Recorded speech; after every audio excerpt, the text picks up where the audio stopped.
반갑습니다. 오늘은 그 생명 파트죠. 물질대사 한번 해봅시다. 물질대사 하기 전에 그 책에 있는 용어 정리 먼저 한번 해볼까요?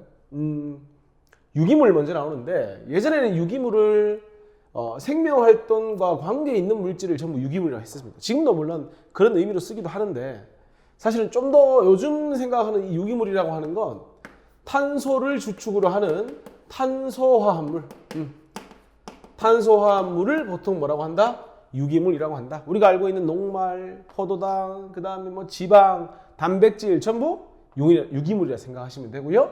유기물이 아닌 생명활동과 관계없는 거, 뭐 금속 성분 이런 것들은 전부 다 무기물이라 생각하시면 됩니다. 그리고 여기 고분자, 저분자라는 표현 나오는데, 뭐 높고 낮음의 의미는 아니고요. 고분자는 편하게 생각합시다.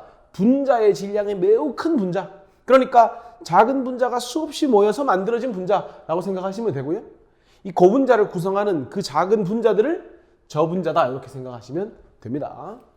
그리고 산화 그러면 산소화 되는 거니까 산소랑 결합을 형성하는 거. 반대입니다. 산소와의 결합이 끊어지는 걸 환원이라고 한다. 흡열 반응은요, 흡수한다라는 의미니까 열 에너지를 흡수하면서 반응이 진행된다. 그러니까 열 에너지를 흡수하니까 흡열 반응이 일어나면요, 주위의 온도가 어떻게 되겠습니까? 온도가 낮아지게 되겠죠. 에너지가 이제 흡수되어지니까 주변 온도가 낮아진다 이런 의미죠. 반대로 발열 반응은요, 에너지를 방출하는 반응이니까 반응이 일어나면서 주변으로 에너지를 내보낸다는 뜻이죠. 그러면 주위의 온도는 어떻게 될 것이다? 주위 온도는 높아질 것이다 정도 용어 정리하시면 됩니다. 자, 본격적으로 이제 물질대사 볼 텐데요. 물질대사가 뭐냐? 이게 중요한 겁니다. 물질대사라고 하는 건 생물체가 생명활동 유지를 목적으로 해서 물질을 합성하기도 하고, 우리가 잘 알고 있는 합성이 뭐 있습니까?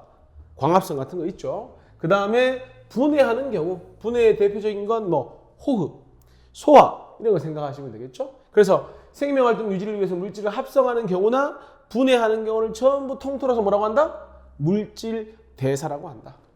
그리고요, 이 물질대사는 종류가 많겠죠. 합성도 있고 분해도 있고, 합성 안에서도 여러 가지가 있겠고 분해 안에서도 여러 가지가 있을 텐데, 공통적으로 첫 번째, 방금 우리 흡열이니 발열이니 하는 이야기 했었는데, 모든 물질대사에서는 에너지가 출입한다. 그러니까 에너지를 뭐 하면서 흡수하면서 반응하기도 하고요, 또는 에너지를 뭐 하면서 방출하면서 반응하기도 한다. 그러니까 무조건적으로 에너지의 출입이 뒤따른다는 이야기죠.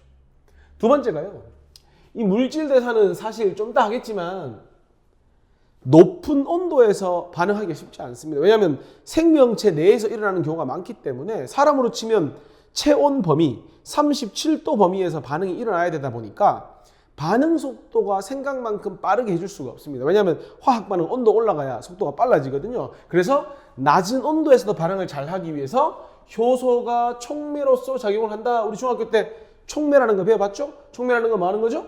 반응 속도를 빠르게 해주는 거죠. 근데 그 중에서 물질대사에 관여한 촉매를 효소라고 하는데 좀 더 자세히 할 겁니다. 어쨌건 에너지 출입이 무조건 뒤따르게 돼 있고, 모든 물질대사에는 효소가 촉매로서 반응 속도를 빠르게 해주는 역할로서 작용을 한다는 것이 물질대사의 특징이고요. 또한 효소가 작용을 하냐 안 하냐가 물질대사가 맞냐 또는 아니냐를 결정하는 판단 기준이 되기도 하는 겁니다. 그러면 쌤이 아까 물질대사는 합성도 있고 분해도 있다고 했으니까 조금 더 디테일하게 봅시다. 크게 두 가지로 구분하라고 하면은 어떻게 구분하면 되겠습니까? 물질대사 중에서도 합성하는 경우하고요, 그 다음에 분해하는 경우로 구별을 할 수가 있겠죠. 자, 합성이라는 건 뭡니까?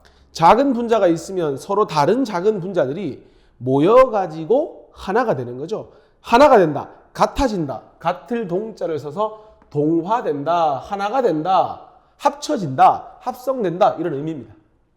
반대로 큰 분자가 있었는데 쪼개가지고 분해가 되면 원래 하나였는데 서로 다른 분자가 되는 거죠. 달라진다, 달을 이자를 써서 이화, 달라진다는 의미죠. 그래서 분해하는 걸 이화작용이라고 하는 겁니다. 그래서 동화작용은 합성하는 것으로서 물질대사가 되고요, 이화작용은 분해하는 것으로서 물질대사가 본다고 보시면 되는 겁니다. 제일 대표적으로 유기물을 합성하는 거, 광합성 같은 거죠.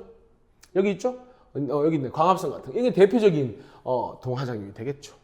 그 다음에 리보솜에서 적어놓을까요? 밑에다가 리보솜이라는 곳, 장소죠. 장소, 세포 소기관 리보솜이라는 곳에서 단백질을 합성하는데 이건 역시나 뭐야? 합성이니까 동화작용이 되는 겁니다. 반대로 이화작용은 쪼개고 쪼개는 거죠. 광합성의 반대가 뭡니까? 호흡이죠. 포도당을 연소시켜서 작은 CO2나 물로 분해하는 거죠. 그러니까 대표적으로 호흡이 이화작용, 미토콘드리아죠.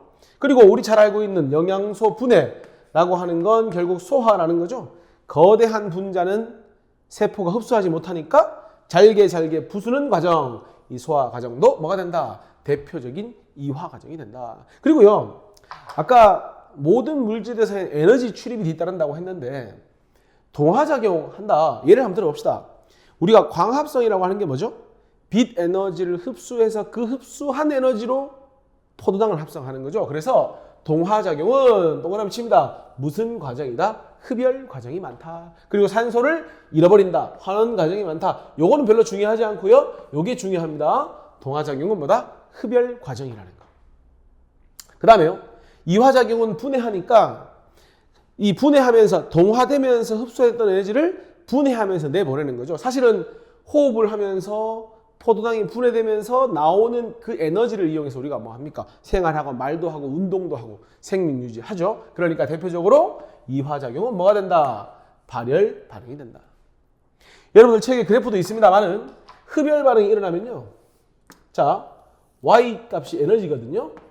흡열 반응이 일어나면 자, 반응물의 에너지가 이렇게 컸었는데 이게 반응물의 에너지거든요. 생성물의 에너지가 뭐 된다고 보시면 되는 겁니까? 이렇게 작아지니까 반응물과 생성물의 에너지 차이만큼 에너지를 방출한다. 요거는 지금 선생님이 흡열을 그린 거니까 다시 흡열을 그리려고 했으니까 흡열이라는 건 에너지를 흡수하는 거니까 요게 반응물이 되죠. 요게 반응물이고요. 반응물이 에너지 흡수하니까 에너지가 커지겠죠. 그래서 이게 생성물. 그래서 요 차이만큼 에너지를 뭐 한다? 바깥에서 흡수하니까 흡열 반응이 된다. 그래서 흡열 반응은 누가 생성물의 에너지가 누구보다 크다? 반응물이 가진 에너지보다 크다. 요거 기억하시면 됩니다. 반대죠. 이화작용은 발열 반응이라고 했으니까요. 그래프로 표현을 해보면 자, 발열이니까 원래는 반응물의 에너지가 컸었는데 화학 반응이 진행이 되면서 뭐 해진다? 이렇게 에너지가 작아진다. 그러면 요 차이만큼 역시나 에너지를 뭐 할 것이다? 방출할 것이다. 따라서 이화작용은 발열이고요. 발열 반응은 생성물의 에너지가 반응물의 에너지보다 작다. 즉 반응물이 에너지가 크다. 그래프를 통해서도 뭐 할 수 있다? 판단할 수 있다는 겁니다. 자, 그거를 이제 동화와 이하를 이렇게 그림으로 한번 표현해 본 건데 자, 그림 한번 봅시다. 여기 아미노산 보이죠? 우리 아미노산이 모여서 뭐가 만들어지죠? 단백질 만들어지죠. 그러니까 그림도 보면 작은 알갱이들이 모여가지고 이렇게 하나의 큰 분자가 만들어졌죠. 무슨 과정이다? 그림 보고도 동화작용이다. 동화작용은 반응물이 에너지를 흡수해서 생성물 되는 과정이니까 뭐 한다? 에너지를 흡수한다. 반대로요. 포도당이 하나가 있었죠. 근데 그 녀석을 호흡을 통해 가지고 물이나 이산화탄소와 같은 작은 분자가 생기니까 분해, 이화작용이 되고요. 이화작용은 반응물이 생성물 되면서 에너지를 방출하죠. 발열 반응이니까 이때 에너지를 뭐 한다? 방출한다라고 보시면 됩니다. 그러니까 분명히 모든 물질대사에는 에너지 출입이 있다. 그리고 동화가 됐건 이화가 됐건 물질대사라면 뭐가 관여한다? 바로 생체 촉매가 관여한다. 생체 촉매를 다른 말로 뭐라고 한다고?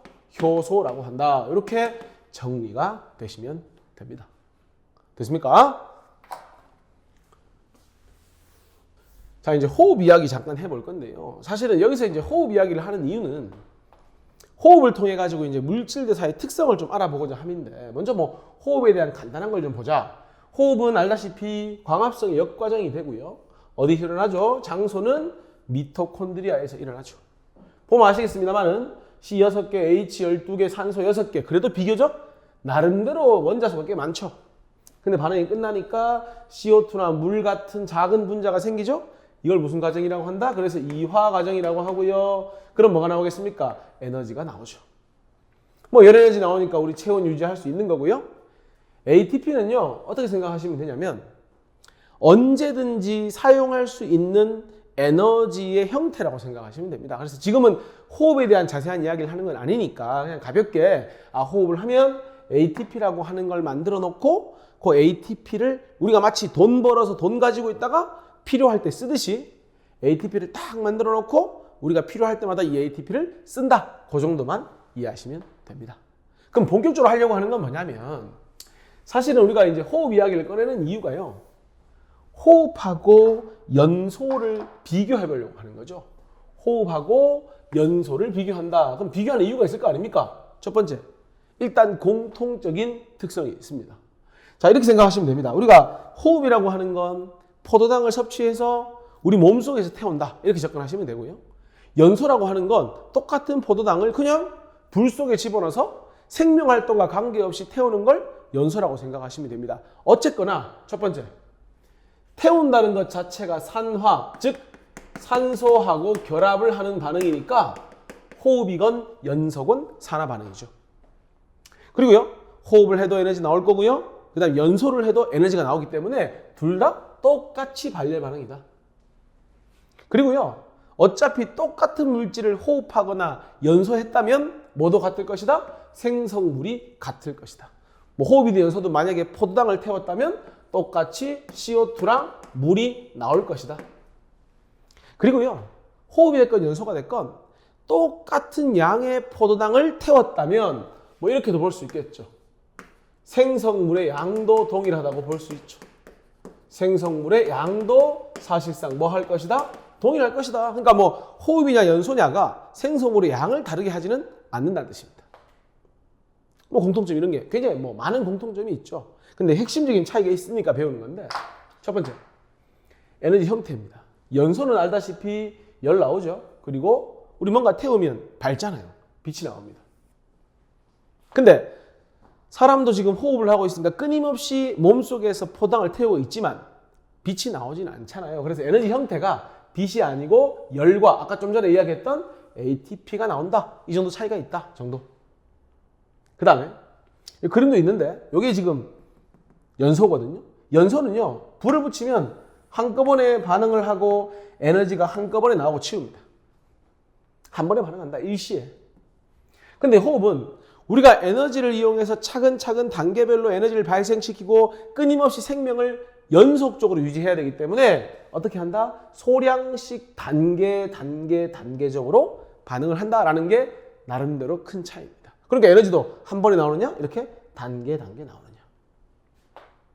더 눈여겨봐야 될 건 연소 같은 경우에 400도라고 하는 굉장히 높은 온도에서 반응을 하고요. 잘 알다시피 호흡은 사람으로 치면 체온 정도 수준에서 발생을 해야겠죠. 반응이 일어나야겠죠. 그럼 둘 중에 누가 빠르냐? 분명히 반응 속도는 확실히 연소가 빠르긴 합니다. 반응 속도는.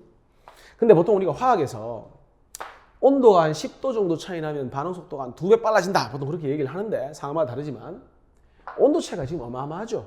하지만 반응 속도는 그렇게 많이 차이 나지가 않습니다. 그 이유가 호흡은 물질 대사의 특성상 체온 정도 수준, 생명체 내에서 일어나는 반응이다 보니까 연소가 가지지 못하는 뭘 가지고 있다?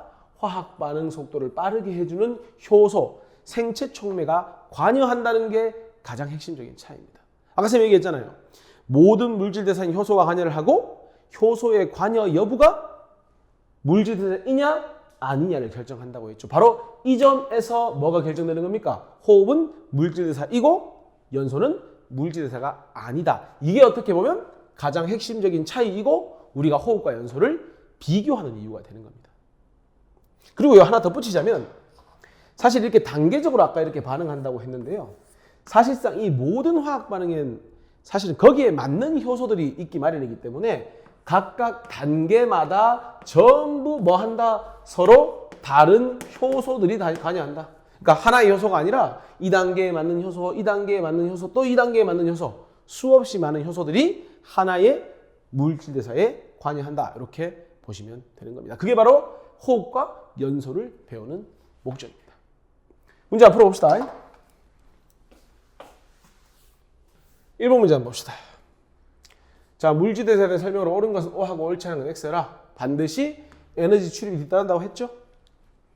반응이 높은 온도에서 일어난다? 틀린 말이죠. 그러니까 반응이 낮은 온도에서도 일어날 수 있죠. 누가 관여하기 때문에? 효소가 관여하기 때문에. 반응이 한 번에 일어나 에너지가 한꺼번에 망출되거나 흡수되는 것이 아니라 뭐 한다고 했습니까? 한 번이 아니라 단계적으로 반응을 하고 각기 다른 요소들이 그 단계마다 관여한다고 했었죠. X입니다. 2번 볼까요? 자, 그림 판단합시다. 작은 분자, 저분자, 주로 무기물이 많죠. 큰 분자, 주로 고분자, 유기물이 많죠. 작은 게 큰 거 되면은 큰 거 하나 되는 거니까 무슨 과정이다? 이게 과정이 바로 동화작용이 된다. 반대로 큰 분자가 작은 분자 되는 것이 뭐다? 이화작용이 된다. 보니까 동화되면서 에너지 흡수하고 있죠. 이 과정은 무슨 과정이다? 흡열 과정이다. 에너지 흡수하니까. 큰 분자가 작은 분자 되면서 에너지 방출하고 있죠. 무슨 과정이다? 발열 과정이다. 세트로 기억합시다. 동화는 흡열이다. 이화는 발열이다. 그리고요, 그 두 개, 동화가 됐건 이화가 됐건 물질 대사이기 때문에 공통적으로 생체 촉매에 해당하는 효소가 관여한다. 기억은 생체 촉매이다. 효소이다. 맞는 말. 그리고 쌤이 아까 뭐라고 했습니까? 각 단계마다도 서로 다른 효소라고 했죠. 그러니까 기억과 니은은 입체 구조가 다르다. 왜냐하면 효소가 주성분이 좀 있으면 하겠습니다만은 이 효소의 주성분이 단백질이거든요. 이 단백질의 특성, 효소의 특성은 바로 그 효소가 가지는 입체 구조가 결정을 하다 보니까 서로 다른 효소라는 건 입체 구조가 다르다고 보는 겁니다. 틀렸고요. 니은의 주성분 나오죠? 니은 효소니까 주성분 단백질이다. 맞는 말이고요. 가는 동화작용 맞고요. 영양소의 소화는 큰 물질을 분해시키는 거니까 이화, 나가 맞는 게 되는 거죠. 답은 2번이네요. 3번 보겠습니다. 뭐 보니까 포도당이 큰 녹말되고 있습니까? 이거는 뭐 광합성이라고 보셔도 되고요. 넓게 생각하면 동화 과정이죠. 반대로 녹말을 태워서 포도당되니까 이건 뭡니까? 소화라고 봐야 되겠죠? 큰 의미에서는 이화라고 보시면 되겠죠. 사실 이거 가를 광합성이라고 보면 안 되겠네요. 그냥 포도당이 녹말로 합쳐진다 이렇게 보셔야 되겠네요. 기억, 가는 동화, 나는 이화. 나는 에너지가, 동화는 세트로 외워져 있죠? 동화는 흡열이다, 이화는 발열이다. 그러니까 나는 발열, 그래서 에너지가 방출된다. 가와 나 과정 모두 효소가 관여하죠. 왜냐? 물질 대사이기 때문에. 이렇게. 4번 보겠습니다. 보니까 반응물보다 생성물의 에너지가 더 크죠? 그러면 분명 반응이 진행이 되면요, 요거 반응물과 생성물의 차이만큼 뭐 할 것이다? 에너지를 흡수하는 흡열 반응일 것이다. 그리고 흡열 반응은 뭐가 튀어나와야 됩니까? 아, 뭔가 거대한 분자를 만들고 있구나. 동화작용이 세트로 기억이 돼야 된다. 그리고요, 하나 기억할까? 요 생성물과 반응물의 에너지 차이를 우리 뭐라고 부르냐면 반응할 때 흡수되거나 방출한 에너지니까 요거를 반응열이라고 한다. 기억, 포도당이 결합하여 녹말되는 건 방금 봤잖아요. 동화 과정이기 때문에 되죠. 아밀레이스의 녹말이 엿등으로 분해된다, 소화된다 이런 뜻이거든요. 이건 이화 과정이니까 답이 안 되고요. 이산화탄소와 물로부터 포도당이 광합성된다. 합성이니까 동화겠죠? 그래서 이거는 맞는 말. 뭘 흡수합니까? 이때 빛 에너지를 흡수, 흡열 반응이 되는 거죠.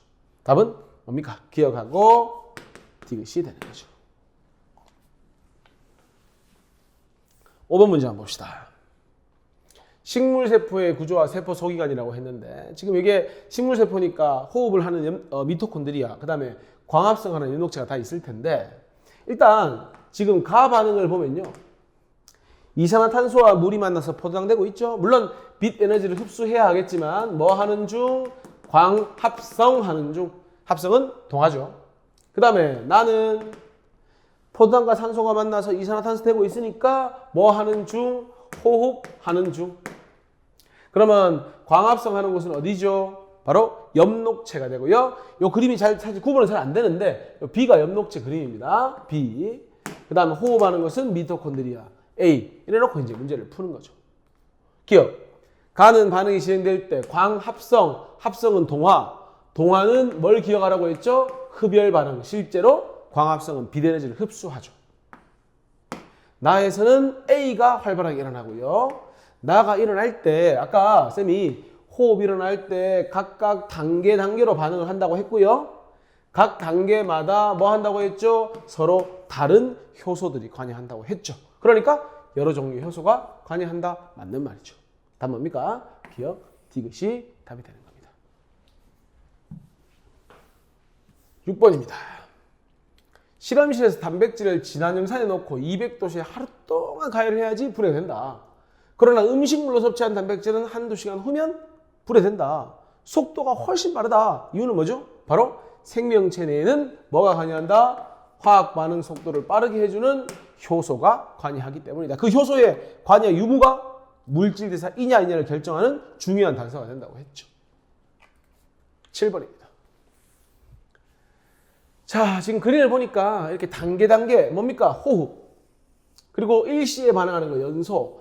이 둘의 가장 핵심적인 차이는 효소의 유무이고 그것이 하나는 물질 대사로 인정을 받을 수 있고 하나는 인정을 못 받는 거죠. 1번. 세포호흡은 연소보다 높은 온도에서 일어난다. 틀렸습니다. 효소가 있기 때문에 비교적 낮은 온도에서 일어납니다. 그리고 연소보다 높은 온도에서 일어날 수 있는 여건이 안 되죠. 생명체 내에서 이루어져야 되니까. 세포호흡은 연소보다 빠르게 일어난다. 그렇다고 효소가 있지만 빠르진 않다. 그래도 빠른 건 일시에 일어나는 연소가 조금 더 빠르다. 온도에 비해서는 조금이지만 그래도 빠르긴 빠르다. 세포호흡과 연소 결과 방출된 에너지 총량은 같습니다. 물론 뭐 포도당의 양이 완벽히 다르다면 다르겠지만 호흡이냐 연소냐가 생성물의 총량을 결정하지는 않는다는 겁니다. 다르게 하지는 않는다는 겁니다. 세포호흡은 에너지를 흡수고 연소는 방출이다. 아닙니다. 둘 다 방출입니다. 세포호흡에는 효소가 관여하고 이게 제일 핵심이죠. 연소에는 효소가 관여하지 않는다. 이 비교에서 원하는 게 바로 5번이죠.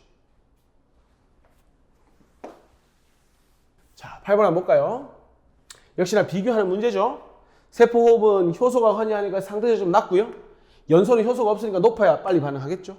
그래서 낮은 온도에서 반응해야 되니까 효소가 필요. 높으니까 효소 없어도 반응할 수 있고. 세포호흡은 단계적으로 연소는 한 번에, 그래서 소량씩 여러 차례, 다량은 한 번에, 그 다음 방출되는 에너지 총량은 뭐하다? 적거나 많은 것이 아니라 반응물의 양만 똑같다면 동일하다고 했죠. 그래서 답은 몇 번이 된다? 5번이 되는 겁니다. 그럼 이제 요 물질에서 이야기는 여기까지 하고요. 조금 쉬었다가 효소에 대한 거 자세하게 한번 봅시다. 오늘 여기까지 하겠습니다.